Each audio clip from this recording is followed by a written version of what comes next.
বলছি যে আজকে তো পরীক্ষা, কিছু পড়ে আসিসনি তুই? না। তুই কিছু পড়েছিস?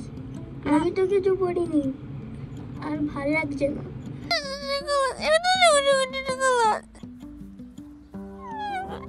সারাদিন পরীক্ষা পরীক্ষা পরীক্ষা, ওই জন্য আমি কিছুই পড়ে আসিনি।